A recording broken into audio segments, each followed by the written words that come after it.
Welcome dear students. In this basic electrical engineering course, we are going to solve some previous year questions based on parallel RLC circuit. यहाँ पर जो हम question solve करने जा रहे हैं वो या तो आपके प्रीवियस ईयर एग्जाम में आ चुके हैं या फिर अपकमिंग एग्जाम में आ सकते हैं। क्वेश्चंस दो टाइप के एग्जामिनेशन में पूछे जा सकते हैं, theoretical questions and numerical questions. And in दोनों टाइप में क्वेश्चन शॉर्ट आंसर टाइप के भी हो सकते हैं और लॉन्ग आंसर टाइप के भी हो सकते हैं। जो क्वेश्चंस हम यहाँ सॉल्व करेंगे उसमें से कुछ क्वेश्चन मैं सॉल्व करूंगा और कुछ क्वेश्चंस आप सॉल्व करेंगे। देन आफ्टर आप अपने सोल्यूशन को और आंसर्स को हमारे सोल्यूशन एंड आंसर से मैच कर सकते हैं। एंड आई होप कि आपके आंसर्स मेरे सोल्यूशन से मैच करेंगे। तो आइए स्टार्ट करते हैं सबसे पहले थ्योरेटिकल क्वेश्चन से। फर्स्ट क्वेश्चन है, define resonance in parallel RLC circuit and draw resonance curve. तो देखिए, पैरेलल आरएलसी सर्किट में रेजोनेंस किसके बेस पे आप डिफाइन करेंगे? That is on the basis of energy transfer from the inductor to capacitor और capacitor to inductor. लेकिन उसको अगर ब्रॉड वे में देखें तो हम उसमें करते क्या है, किसी भी पैरेलल सर्किट में इमेजिनरी पार्ट को जीरो के इक्वेट करते हैं, ठीक है, और फिर वहां से जो फ्रीक्वेंसी सॉल्व होके आती है that is called resonance frequency, और जो कंडीशन है that is the condition of resonance, और उस पर बेस्ड हम रेजोनेंस कर्व ड्रॉ करते हैं। तो पैरेलल आरएलसी सर्किट के केस में हमने तीन वेरिएंट और तीन कॉम्बिनेशन हमने सर्किट्स के एक्सप्लेन किए थे, जिसमें एल एंड सी दोनों पैरेलल में कनेक्टेड हैं, या फिर आरसी एंड आरएल पैरेलल में कनेक्टेड हैं, या फिर आर एल सी तीनों पैरेलल में कनेक्टेड हैं। और पैरेलल सर्किट में हम एडमिटेंस से प्रोसीड करते हैं, तो उसमें हमने नेट एडमिटेंस, किसी भी सर्किट में नेट एडमिटेंस आप सॉल्व कीजिए, उसका जो रिएक्टिव पार्ट है वो जीरो के इक्वेट कीजिए और वहां से कंडीशन आपको मिल जाती है रेजोनेंस, ठीक है। रेजोनेंस कर्व ड्रॉ किया था, तो resonance curve is the curve frequency versus impedance और वोल्टेज और करंट, ठीक है। तो उस रेजोनेंस कर्व में हमने देखा था कि एक रेजिस्टेंस की लाइन थी और रेजिस्टेंस की line parallel to the frequency line, क्योंकि रेजिस्टेंस फ्रीक्वेंसी पे डिपेंड नहीं करता है, ठीक है। वहां पर एक कैपेसिटिव ससेप्टेंस था, तो कैपेसिटिव ससेप्टेंस कितना होता है, ओमेगा नॉट सी, that represents a straight line passing through the origin with slope, there is some slope of that particular line, and there is inductive susceptance 1 upon j omega L, where j 1 upon j is minus j, तो fourth quadrant में तो reactance curve हमने ऐसे solve किया था, inductive का जो susceptance curve था, और जो उसमें रेजोनेंस फ्रीक्वेंसी हमने सॉल्व की थी उसके आइदर साइड में उसका एनालिसिस किया, ठीक है। तो resonance curve is most important in this particular topic. Second question है, derive an expression for parallel resonance and mention its salient feature. तो देखिए, expression for parallel resonance is nothing but आपको यहां पर एक्सप्रेशन सॉल्व करना for resonance frequency, ठीक है। और वो रेजोनेंस फ्रीक्वेंसी कैसे सॉल्व करना है, रिएक्टिव पार्ट को जीरो के इक्वेट करना है और रेजोनेंस फ्रीक्वेंसी सॉल्व कर लें। और रेजोनेंस फ्रीक्वेंसी यहां पर कितनी आई थी, 1/2 pi root L C in bracket R1 square minus L upon C divided by R2 square minus L upon C, ठीक है। Third, describe variation of R Z capacitive and inductive susceptance with frequency, जो कि अभी हमने first question के साथ साथ explain किया। Fourth question is derive an expression for the resonance frequency of the parallel resonance circuit. Again it is the same question what I have explained in second but in another language। तो question किसी भी type से पूछे जा सकते हैं, language change की जा सकती है, बट उसका जो कंक्लूजन है, उस क्वेश्चन का जो सोल्यूशन है वो सेम हो सकता है, या उसका जो आंसर है वो सेम हो सकता है। तो यहाँ पर चार क्वेश्चंस हैं, दो क्वेश्चंस लगभग एक टाइप के हैं, ठीक है। जो सेकेंड एंड फोर्थ क्वेश्चन है वो एक टाइप का है, बट क्वेश्चन में जो वर्ड्स हैं वो डिफरेंट यूज किए गए हैं, आंसर सेम आपको प्रोवाइड करना है, ठीक है। हर एक क्वेश्चन के लिए वो जो रेजोनेंस कर्व है that is very important. Without resonance curve आप किसी भी क्वेश्चन का आंसर डिस्क्राइब मत करना, अदरवाइज मार्क्स आपको कम मिलेंगे। क्योंकि एग्जामिनर ने अगर देखा कि आपने रेजोनेंस कर्व जो ड्रॉ किया है अगर वो करेक्ट है, इट मीन्स सब कुछ सही है, आपके कंसेप्ट क्लियर है। आइए प्रोसीड करते हैं न्यूमेरिकल प्रॉब्लम्स की तरफ। Very first question is in a tank circuit show that circulating current at resonance is given by I equals to V C by L square root for a supply voltage of V volts, neglect any resistance of the circuit। तो सबसे important portion इसमें क्या है, ये कह रहा है कि टैंक सर्किट। और टैंक सर्किट होता कैसा है, टैंक सर्किट इज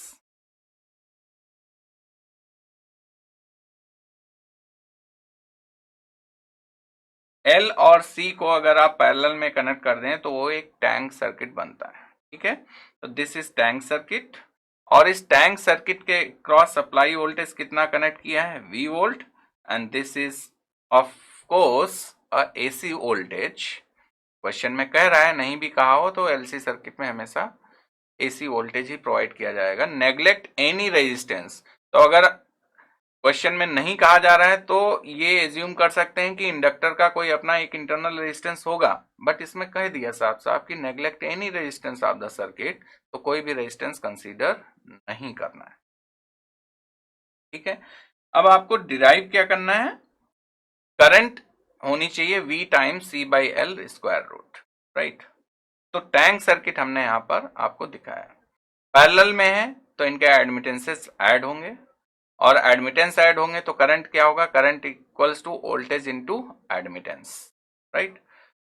एंड ये कह रहा है कि एट रेजोनेंस, तो हमें सोल्यूशन स्टार्ट करना है रेजोनेंस कंडीशन के साथ। At resonance what is the condition, net reactance is 0 और you can say XL equals to XC here.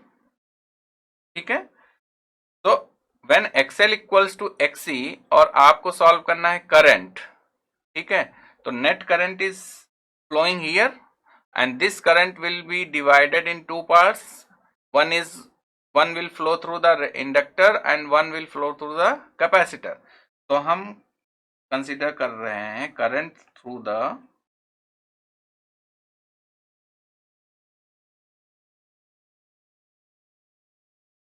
यहां पर हम क्या कह रहे हैं, current through the inductor L is identical to the current through the capacitor. ऐसा क्यों,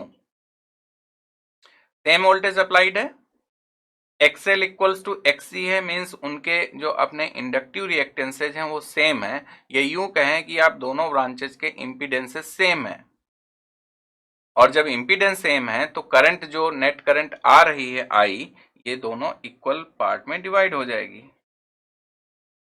तो यहाँ पे अगर सपोज I है तो ये हो जाएगी I1, ये हो जाएगी I2, and I1 equals to I2 equals to I by 2, क्योंकि उनके इंडिविजुअल ब्रांचेस के इंपीडेंसेस सेम है।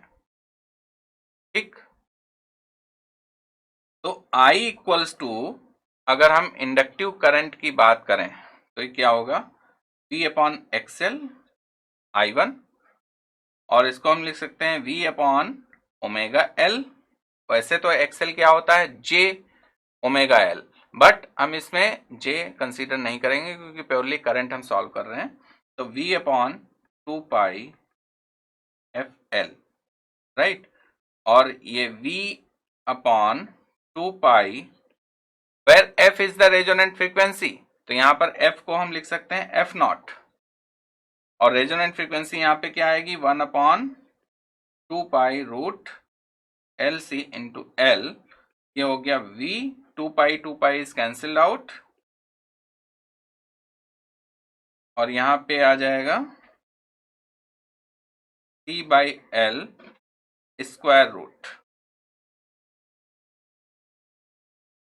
ठीक है, हमने इसको I1 कंसीडर किया हुआ है, I1 equals to V root C by L, जबकि क्वेश्चन में उसको I कहा गया है कि show that the circulating current at resonance is given by I equals to this.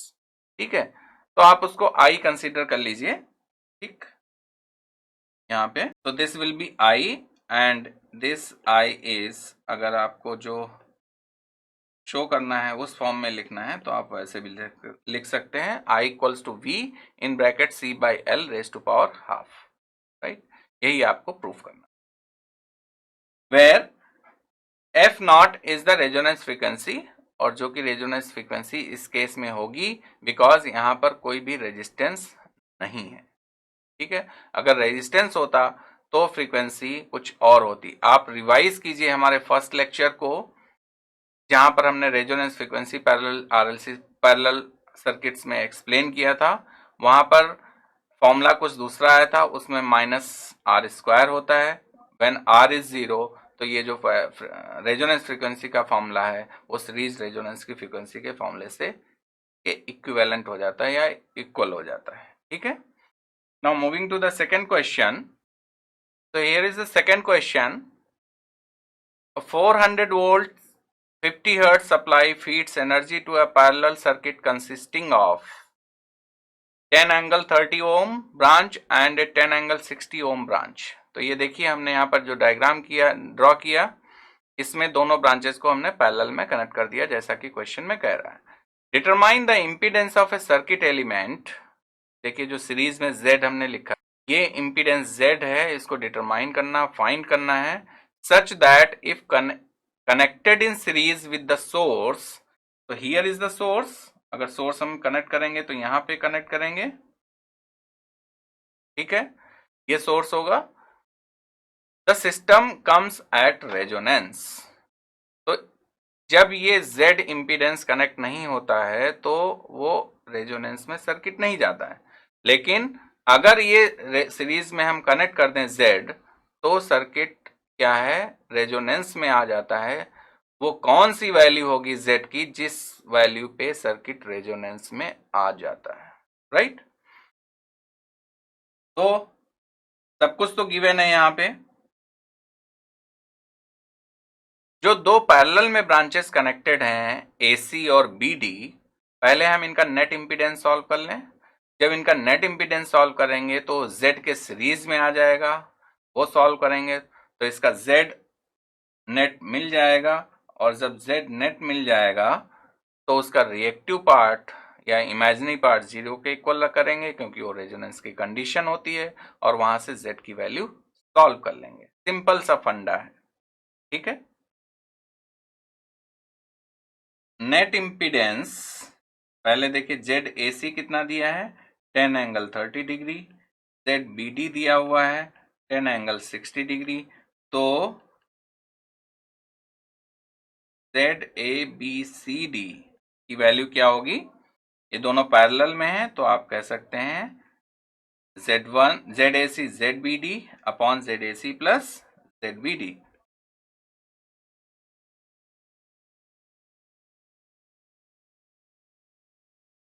Right.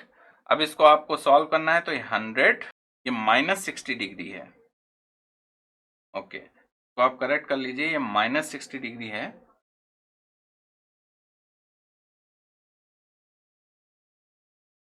और जब एंगल माइनस आ गया इसका मतलब यहां पर कुछ ना कुछ कैपेसिटेंस का पार्ट है, ठीक है। तो ये -60 डिग्री है,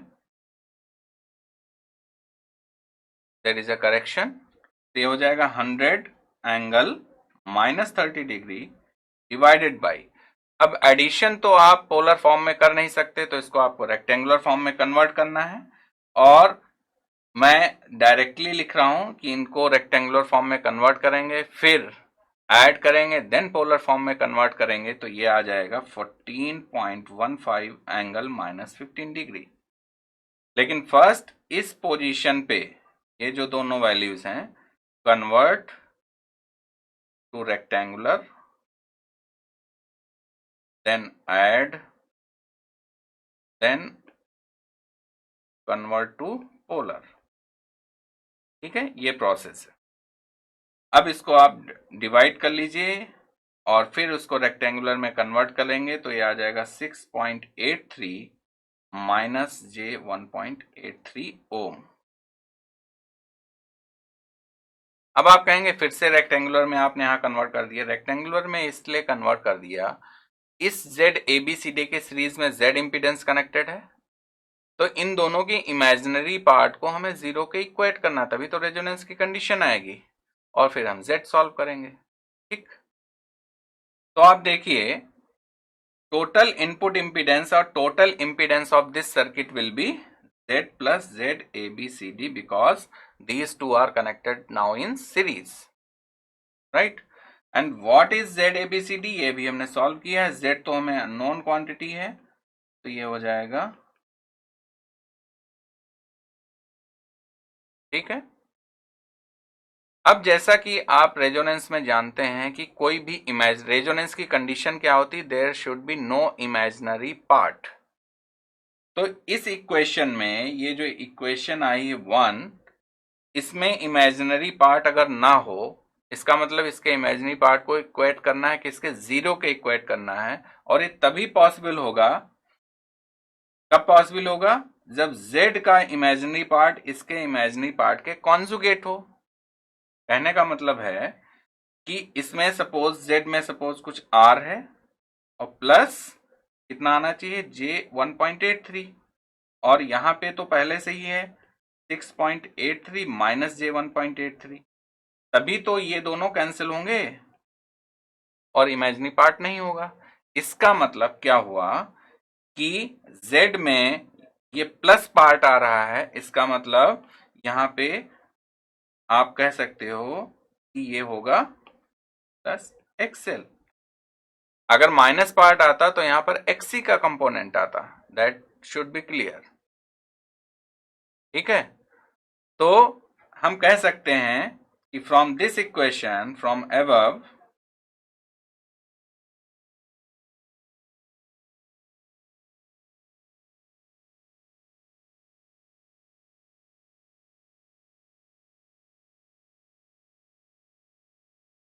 ठीक है, therefore XL equals to 1.383 ओम। और जब XL 1.83 ओम है तो यहां से ओमेगा L और 1/83 डिवाइडेड बाई ओमेगा, और रेजोनेंस पे ओमेगा क्या हो जाता है, ओमेगा नॉट। ठीक है, तो L की वैल्यू आप यहां पर सॉल्व कर सकते हैं। इतना समझ में आ गया? तो हमें Z की वैल्यू ही सॉल्व करनी थी, और Z की वैल्यू क्या होगी, Z यहां पर प्योरली JXL होगा, क्योंकि R पार्ट उसमें नहीं है, और उसके R पार्ट नहीं है तो JXL होगा। ये तो हमने सिर्फ आपको समझाने के लिए लिखा हुआ है यहाँ पे, this is for just for your understanding.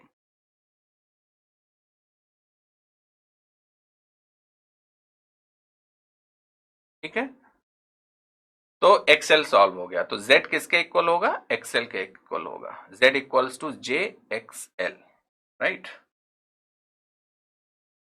तो मुझे लगता है आपको इसका सोल्यूशन समझ में आ गया होगा। अब बढ़ते हैं अगले क्वेश्चन की तरफ। तो question is, for the circuit shown in figure show that no value of RL can make the circuit resonating. मतलब हमें यहाँ देखिए RL में एक एरो शो किया गया है, तो ये जो एरो है, ये एरो क्या शो करता है कि RL वेरिएबल है। अब वेरी कर रहा है, कहीं से कहीं तक इसकी वैल्यू वेरी कर रही है, लेकिन उस रेंज में RL की कोई भी वैल्यू ऐसी नहीं है कि जिसकी वजह से सर्किट रेजोनेंस कंडीशन में आ सके। मीन्स सर्किट रेजोनेंस कंडीशन में जाना ही नहीं है, ये हमें शो करना है कि ऐसी कोई भी RL की वैल्यू हमें नहीं मिलेगी जिसकी वजह से सर्किट रेजोनेंस में आए। ठीक है, तो दो पैरेलल में ब्रांचेस हैं, इनका नेट इंपीडेंस या एडमिटेंस सॉल्व करेंगे, टोटल एडमिटेंस सॉल्व करेंगे, उनका रिएक्टिव पार्ट जीरो के इक्वल करेंगे या इमेजिनरी पार्ट, और वहां से RL की वैल्यू सॉल्व करेंगे। RL की वैल्यू अगर वैलिड है तो रेजोनेंस कंडीशन में जाएगा, RL की वैल्यू अगर वैलिड नहीं है तो रेजोनेंस कंडीशन में नहीं जाएगा। अब तब तक आप सोचते रहिए कि RL की वैल्यू वैलिड और इनवैलिड क्या हो सकती है, जब तक मैं इसको सॉल्व करता हूं। So the first condition is, and the very most important condition is, in a parallel circuit at resonance, in a parallel circuit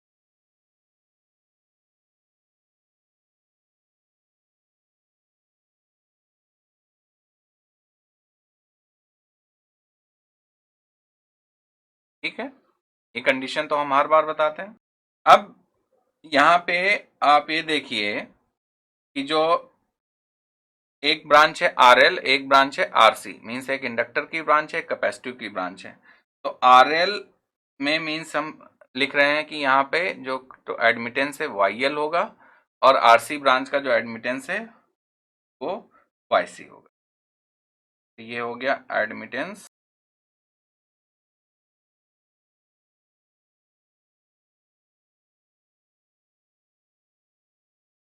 ठीक है, तो आप YL सॉल्व कीजिए।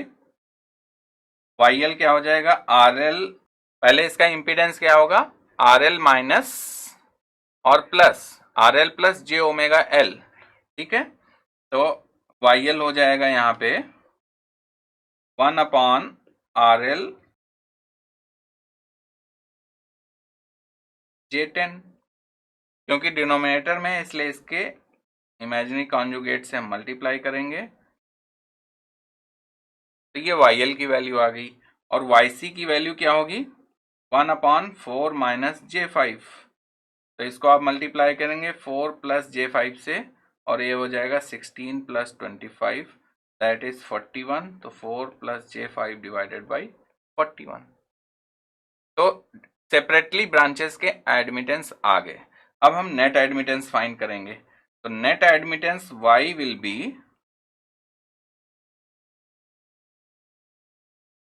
YL प्लस YC, ऐड कीजिए,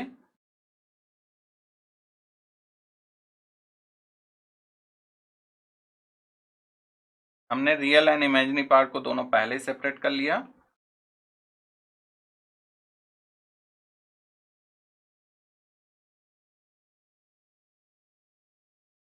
अब हमें क्या करना है, इमेजिनरी पार्ट इसका 0 होना चाहिए। तो जब 0 करेंगे तो ये हो जाएगा 5/41 equals to 10/RL square plus 100, और we can say RL square plus 100 equals to 82। तो 5 2 ज़ा 10 और 2 और 41 क्रॉस मल्टीप्लाई होंगे 82। तो यहां से आप देखिए RL स्क्वायर इक्वल्स टू -18, और कोई भी स्क्वायर क्वांटिटी अगर -18 होती है मीन्स उसकी जो वैल्यू आएगी वो इमेजिनरी आएगी। RL equals two plus minus J4.24। अब आपने कभी इमेजिन किया है कि कोई भी रजिस्टर की वैल्यू मीन्स कोई भी रेजिस्टेंस इमेजिनरी हो सकता है क्या, because resistance is a real quantity. तो ये वैल्यू जो है फिजिकली इम्पॉसिबल है, हो ही नहीं सकती, means this is an invalid value of register जो कनेक्टेड है, तो ये इनवैलिड वैल्यू है, इसलिए ये सर्किट कभी भी रेजोनेंस में नहीं जा सकता। तो आप ये मत सोचिएगा कि कोई भी पैरेलल RLC सर्किट होगा वो रेजोनेंस कंडीशन में होगा ही होगा, नहीं। रेजोनेंस कंडीशन तभी होगी जब वो कंडीशन सेटिस्फाई होगी। कौन सी कंडीशन, रिएक्टिव और susceptive part of the circuit is equal to 0, और वहां से सारी वैल्यूज वैलिड आनी चाहिए।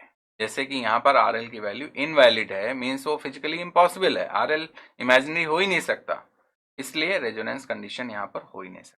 ठीक है, अगला क्वेश्चन है, तो अगला क्वेश्चन है, for the circuit shown in figure find the resonance frequency and the admittance at the resonance frequency. तो देखिए पैरेलल में RC और एक ब्रांच में RL कनेक्टेड है। RL क्या रिप्रेजेंट कर रहा है, this RL denotes internal resistance of inductor coil.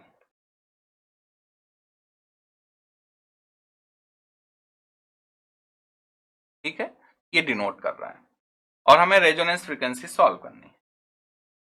तो देखिए रेजोनेंस फ्रीक्वेंसी सॉल्व करना हो या फिर आपको कुछ भी सॉल्व करना हो तो वहां पे आपको सर्किट का नेट एडमिटेंस या इम्पीडेंस सॉल्व करना है, रिएक्टिव पार्ट को या ससेप्टिव पार्ट को जीरो के इक्वेट करना है और वहां से रेजोनेंस फ्रीक्वेंसी की वैल्यू आप सॉल्व कर सकते हैं। अब यहाँ पैरेलल सर्किट है तो आपको नेट एडमिटेंस सॉल्व करना है। तो नेट एडमिटेंस क्या होगा इस सर्किट का?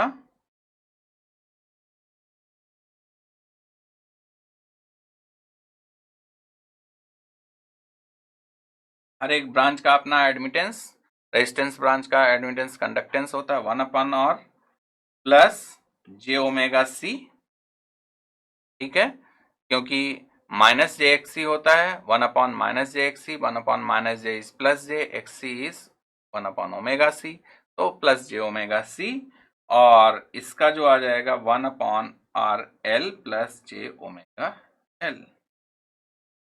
अब यहाँ पर जो लास्ट कंपोनेंट है 1/R एल प्लस जे ओमेगा एल, क्योंकि डिनोमिनेटर में इमेजिनरी वैल्यू है तो इसको हमें क्या करना है, इसके कॉन्जुगेट से मल्टीप्लाई एंड डिवाइड करना है, तभी हम imaginary part and real part को सेपरेट कर पाएंगे। ठीक है, तो ये 1/R plus RL/RL square plus omega square L square, और इमेजिनरी पार्ट क्या हो जाएगा, J common omega C minus omega L upon R L square omega square L square. ठीक है, ये हमने सॉल्व कर लिया। एट रेजोनेंस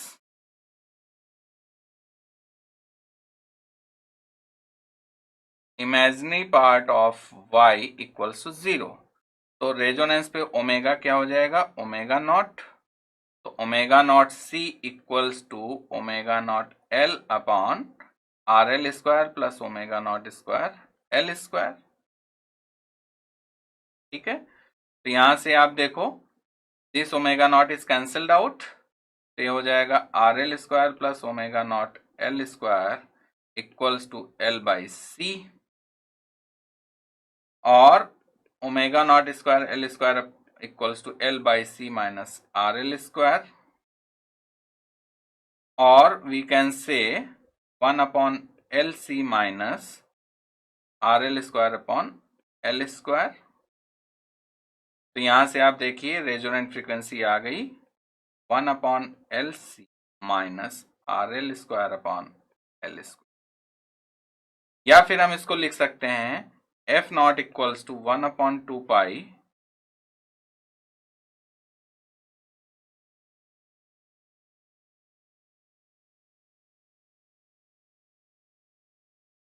अब आप देखो, जैसा कि मैंने अभी आपको बताया था थोड़ी देर पहले जब हमने फर्स्ट न्यूमेरिकल सॉल्व किया था, वहां पे हमने फॉर्मूला क्या यूज किया था, फॉर्मूला यूज किया था 1/2 एट रेजोनेंस। क्यों यूज किया था, क्योंकि वहां पर इंडक्टर का इंटरनल रेजिस्टेंस 0 था।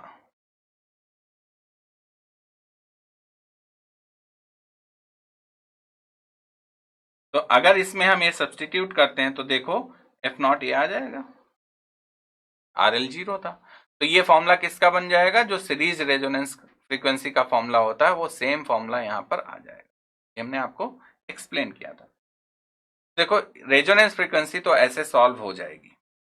अब इस सर्किट में कुछ वैल्यूज गिवन है, क्योंकि यहां पर इस क्वेश्चन में बाई चांस मेंशन नहीं है। वो वैल्यूज क्या हैं, given that RL equals to 1 ohm, L equals to 1 Henry, R equals to 1 ohm and C equals to half microfarad. So by considering these values, resonance frequency F naught will be equal to 1 radian 1/2 pi hertz,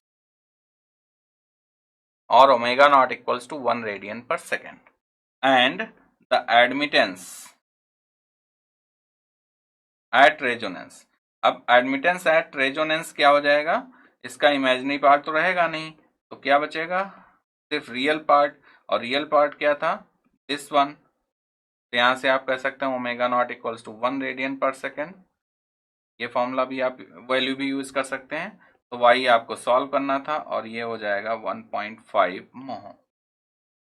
तो जो question में पूछा गया था वो दोनों values हमने solve कर ली। तो आई होप कि आपको इस न्यूमेरिकल्स के सॉल्यूशन समझ में आ गए होंगे। जो क्वेश्चंस आपने अपने आप सॉल्व किए उनके आंसर्स आप हमारे सॉल्यूशन से मैच कर सकते हैं। एंड आई होप कि वो सॉल्यूशन आंसर आपके मैच कर रहे होंगे क्योंकि आपने बहुत अच्छे से स्टडी की है। And keep practising on numericals and keep practising on the theory problems. क्यों? क्योंकि एग्जामिनेशन में कोई भी क्वेश्चन आए आप टाइमली उसको सॉल्व कर सकें। जितना ज़्यादा टाइम आपके पास बचेगा उतना ही पेपर को आप दोबारा रिवाइज कर लेंगे, कहीं मिस्टेक तो नहीं हुई। ठीक है।